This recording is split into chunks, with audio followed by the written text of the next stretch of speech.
First, I'd like to speak a little bit about Dennis O'Hara's work. Dennis and I have known each other a long time. He's a wonderful colleague here. He is the director of the Elliott Allen Institute for Theology and Ecology. He has a background as a naturopath and as a chiropractor and has done work with the World Health Organization, but he also has a PhD in theology and has been one of the leading lights here in the North American landscape, blending the work of ecology, faith, and theology, particularly through the lens of Thomas Berry. Many of you know Thomas Berry's work. So Dennis has done great work here. He's a very popular professor. A lot of graduate students want to work with him because of his concern, his commitment, and also his commitment to the maple leafs, which is really kind of amazing given the history of the leaves. So I'm inviting now Dennis to come and address us with a few words. Thank you so much, Dennis.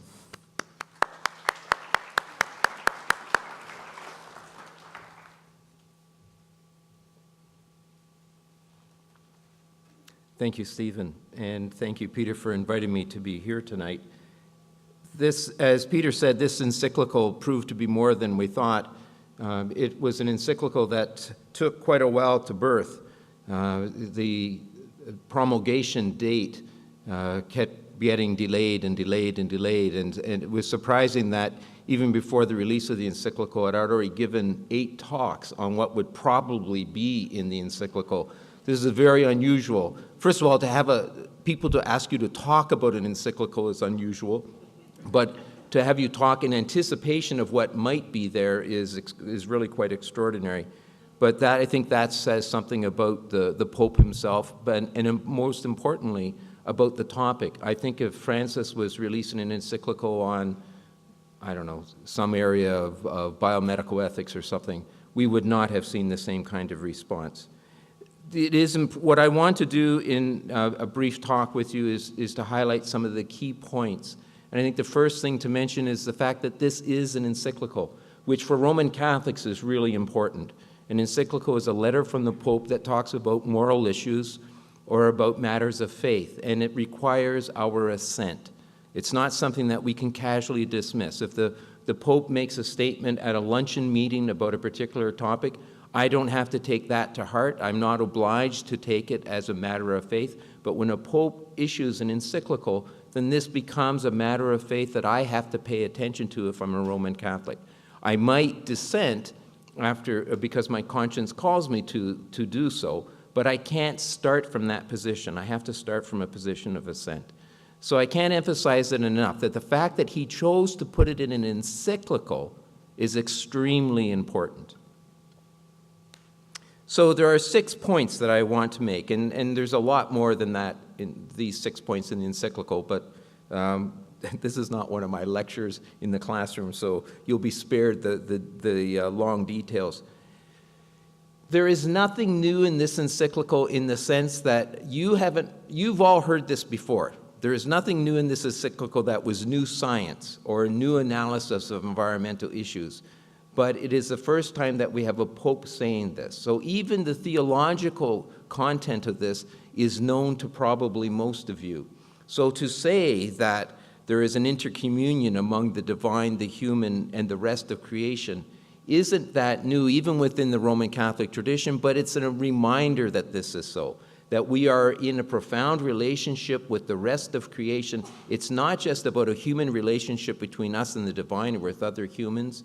It's not about an individualized spirituality. It's about a life lived in relationship with the rest of creation. And the rest of creation is part of that covenant that we share with God. Secondly, humans are a part of creation and not separate from it. Most Christian theology for the last several hundred years has emphasized the separateness of humans. We are above creation. We have dominion over creation. That language separates us from the rest of creation. Whereas Francis is reminding us, no, you are part of creation. You are part of an evolutionary world. There is my favorite quote of his of all time is included in this particular point, and I just want to read it. This is actually from Evangelii Gaudium, his apostolic exhortation that he released last year. But it's an incredible statement. Imagine a pope saying this, that our connection with the earth is so profound that God has joined us so closely to the world around us that we can feel the desertification of the soil almost as a physical ailment, and the extinction of a species as a painful disfigurement, cry of the poor and the cry of the earth. This is extraordinary that he would see us so closely related with the rest of creation. And with that kind of perspective in mind, he says that social justice and ecological justice can no longer be seen as separate silos. We need to address the cry of the earth and the cry of the poor together because they are often linked. The causes that are causing one are often the same causes that are causing the other, and we need to be attentive to the links between them. Here he makes a significant comment. We often look at the economic debt of the third world, and the developed world has often used that to force its policies on the developing world. And here the Pope is raising the issue of ecological debt. Now, he's not the first to talk about ecological debt, but he raises a question, he says. If the developed world uses the economic debt of the developing world in order to force its views upon it, what about the ecological debt? Why is not the first world being held accountable for its ecological debt? How is it going to make up for that? And then he talks about the need for differential responsibilities in this regard. Again, this is not new, but it's important that a pope is saying it and raising these issues and making them moral issues. He goes on to say that every creature in creation has intrinsic value, that it isn't just humans that have value, nor do these creatures find their value through us or because of us or conferred by us. They have intrinsic value in and of themselves, and therefore they are in relationship with us. They are not mere objects, he says. Again, this is a significant statement for a pope to be making. He identifies overconsumption as the primary cause of climate change. The fact that the developing world is consuming fossil fuels at such an alarming rate that it is consuming the resources of the planet and disposing of them as a throwaway culture in the way that it is. And he says, therefore, this overconsumption has to be addressed. Unless it is addressed, we cannot properly address climate change. In order to do so, we have to have a radical shift in culture, a radical reinvention of the human. If we do not change culture in its entirety, on even the most fundamental levels, we are not going to have an adequate response to climate change.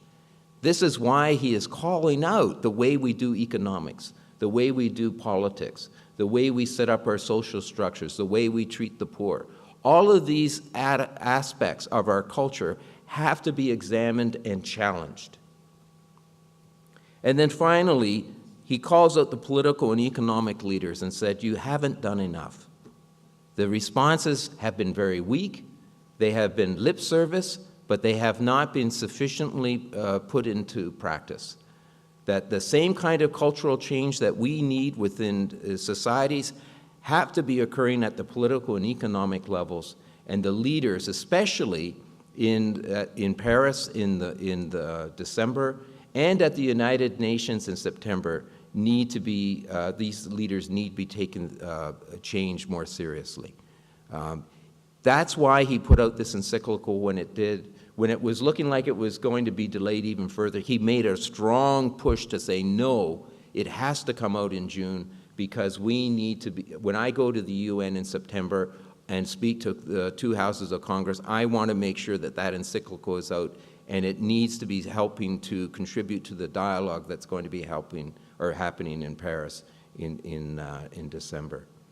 So I look forward to your questions later on. I hope this gives you a sense of the importance of this document as promulgated by the Pope. Thank you.